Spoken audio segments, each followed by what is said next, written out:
sudah sampai.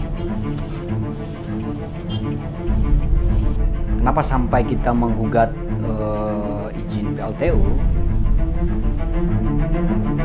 Kita ini penting untuk digugat sebagai langkah perlawanan kita terhadap satu, bagaimana membicarakan tentang perubahan iklim, krisis iklim, dan Indonesia harus komit di perubahan iklim.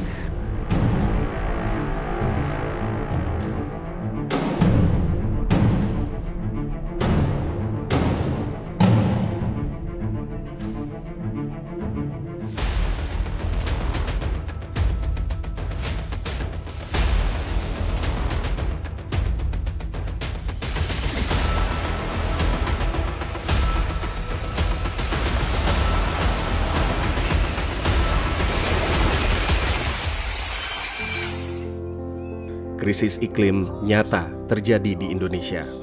Sudah semestinya pemerintah serius mengatasi dampaknya. Tahun 2015, Indonesia bersama negara global menandatangani Perjanjian Paris, berkomitmen untuk menjaga suhu bumi di bawah 1,5 derajat Celcius. Terbaru, pada 2021, Indonesia menandatangani Pakta Iklim Glasgow, berkomitmen untuk menghentikan penggunaan batu bara secara bertahap. Perubahan iklim adalah ancaman besar bagi kemakmuran dan pembangunan global. Di sektor energi kami juga terus melangkah maju dengan pengembangan ekosistem mobil listrik, pembangunan pembangkit listrik tenaga surya terbesar di Asia Tenggara, pemanfaatan energi baru terbarukan termasuk biofuel, serta pengembangan industri berbasis clean energy termasuk pembangunan kawasan industri hijau terbesar di dunia di Kalimantan Utara. Bertentangan dengan komitmen iklimnya, Presiden Jokowi justru terus memacu pembangunan PLTU. Salah satu proyek PLTU itu adalah PLTU Tanjung Jati A dengan rencana kapasitas 2x660 MW di Cirebon, Jawa Barat. Sejak wacana kemunculannya, PLTU Tanjung Jati A ditentang warga sekitar, seperti Dinda dan teman-temannya yang telah sejak kecil tinggal di wilayah sekitar PLTU. Ia sangat khawatir pembangunan PLTU baru Tanjung Jati A akan memperparah dampak buruk yang selama ini dialami warga. Kekhawatiran saya saat ini dan mungkin generasi yang lain, terutama generasi muda, adanya pembangunan industri ekstraktif seperti yang di belakang saya ada PLTU 1, PLTU 2, dan yang saat ini PLTU Tanjung Jati A adalah bagaimana nantinya PLTU ini menghasilkan emisi-emisi karbon yang akan merusak iklim itu sendiri, yang akan menjadi emerging ataupun menyebabkan krisis iklim semakin parah. Tidak begitu saja terima nasib, warga menempuh jalur litigasi untuk mencabut izin pembangunan PLTU Tanjung Jati A. Awal Juli 2022, warga bersama tim advokasi keadilan iklim menggugat Kepala Dinas Penanaman Modal Terpadu Satu Pintu Provinsi Jawa Barat ke Pengadilan Tata Usaha Negara atau PT-UN Bandung. Warga mempermasalahkan lolosnya izin lingkungan atau AMDAL proyek PLTU Tanjung Jati A yang sama sekali tidak memasukkan potensi dampak emisi gas rumah kaca hampir sebesar 7 juta metrik ton CO2 atau karbon dioksida per tahun. Sedangkan gugatan ini dalam landasan hukumnya kita menyatakan bahwa ada beberapa hal dalam Undang-Undang PPLH yang harusnya diperhatikan oleh majelis hakim. Pertama adalah asas tanggung jawab negara dan asas kehati-hatian. Dua asas ini menurut kami penting untuk membicarakan tentang potensi perubahan iklim atau krisis iklim yang lebih meluas, karena Indonesia saat ini situasi krisis iklimnya semakin tinggi. Kita tahu bagaimana perubahan cuaca, banjir, krisis pangan di mana-mana dan sebagainya. Sidang gugatan penghentian pembangunan PLTU Tanjung Jati A saat ini telah memasuki tahapan mendengar saksi fakta dan keterangan ahli. Karena penting gas rumah kaca ini, maka itu sesuatu yang harus dikaji di dalam AMDAL. AMDAL itu memuat harus kajian evaluasi lingkungan secara holistik.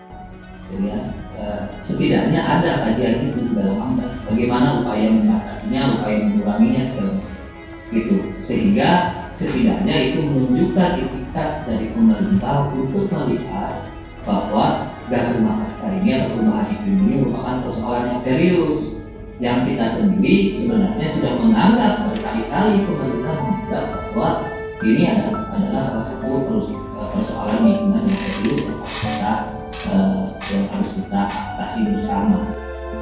Proyek PLTU Tanjung Jati A tidak hanya absen memperkirakan potensi krisis iklim dalam dokumen AMDAL-nya, tetapi juga mengabaikan potensi kerugian negara.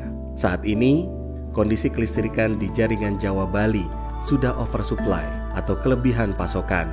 Tambahan produksi listrik dari PLTU Tanjung Jati A akan memperparah situasi oversupply dan membebani keuangan perusahaan setrum milik negara PLN. Kelistrikan di Indonesia itu prinsip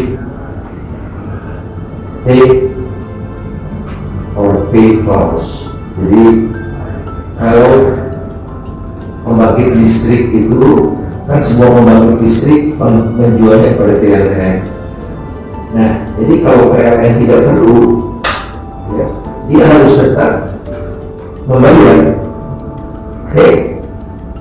Atau kalau tidak diambil, ya bayar begitu. Yang direncanakan itu yang sudah disetujui, semua dibangun, berarti kelebihannya akan luar biasa besar dan PLN harus beli.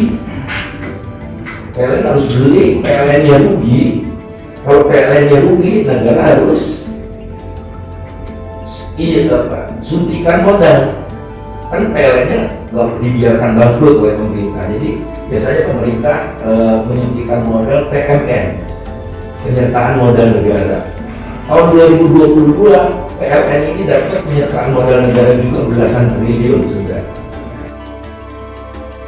Gugatan warga juga menyoroti soal potensi kehilangan mata pencarian bagi petambak garam dan nelayan akibat pembangunan PLTU Tanjung Jati A. PLTU Tanjung Jati A atau Jawa 3 ini dibangun di lahan budidaya tambak garam milik warga.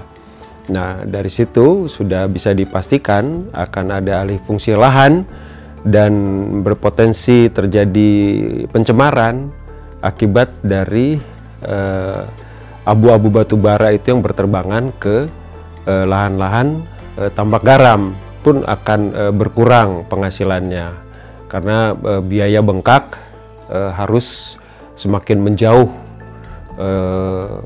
saat mencari ikan karena di perairan yang terdekat dengan lokasi PLTU itu sudah kualitas biodiversitas lalu kualitas air lautnya sudah buruk ya, jadi akan ada kos penambahan biaya operasional nelayan itu karena harus berlayar lebih ke tengah. Biasanya tuh bulan 7 itu udah panen. Sekarang sampai akhir bulan 9 itu belum ada yang panen. Dulu belum ada PLTU ya nggak kayak gini. Selama ada PLTU agak mengurang orang nelayan tuh karena jauh, minimalnya 4 kilo, 5 kilo. Indonesia ingin G20 memberikan contoh dalam bekerja sama mengatasi perubahan iklim dan mengelola lingkungan secara berkelanjutan dengan tindakan nyata. Sementara itu, hasil analisis Mark Cerny, saksi ahli dari Environmental Law Alliance Worldwide atau ILO atau ELAW, yang memberikan pendapat pada sidang gugatan PLTU Tanjung Jati A mengatakan PLTU Tanjung Jati A akan melepaskan emisi karbon sebesar 7 juta ton CO2 setiap tahunnya dan 220 juta ton CO2 selama 30 tahun. Indonesia saat ini sedang memegang peran strategis sebagai presidensi G20. Transisi energi menjadi satu dari 3 isu pokok yang harus dibahas negara G20. Jika Presiden Jokowi berambisi menjadikan Indonesia sebagai contoh dalam usaha transisi energi, maka sudah seharusnya Presiden Jokowi meninjau ulang dan mengevaluasi target pembangunan proyek PLTU, termasuk proyek 35.000 megawatt. Presiden Jokowi harus menunjukkan aksi nyata komitmennya di komunitas global dengan berhenti membangun PLTU batubara yang merugikan keuangan negara dan merusak lingkungan. Jika tidak, maka komitmen Presiden Jokowi hanyalah omong kosong belaka.